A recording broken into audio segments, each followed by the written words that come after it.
Hey, Michael with XForcePC. We're looking at this Cessna 337 on the 210 degree setup. We're flying over New York City, if you can't tell already.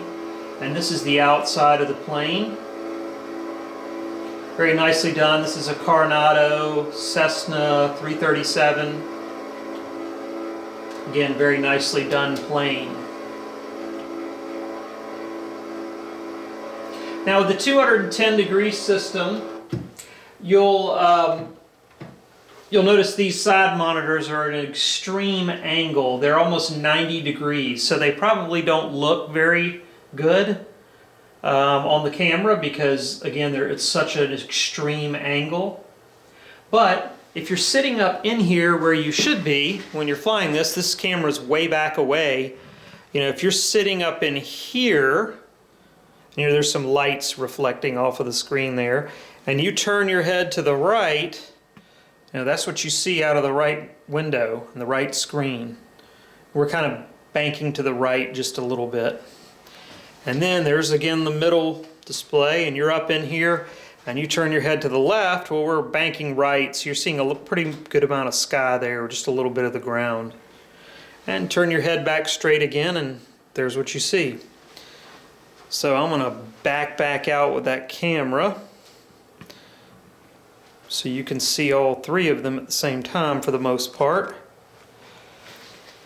And also in this plane, you can, of course, click the GPS, drag it to any screen that you want, and then when you're done with it, just click again and it goes away. You can also look down. You won't really need to look left and right very much, because all you have to do is turn your head if you want to see to the left and the right.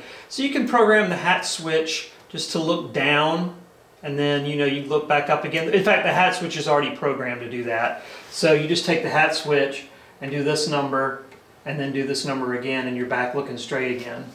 So totally surrounded by scenery and airplane internals. It's a kind of an immersive experience.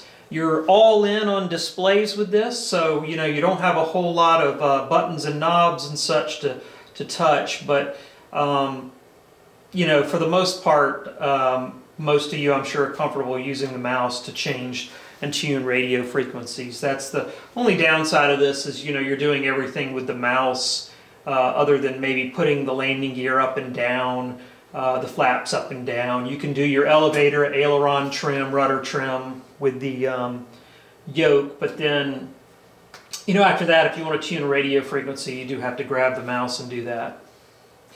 So that's the Cessna 337 on the 210 degree system.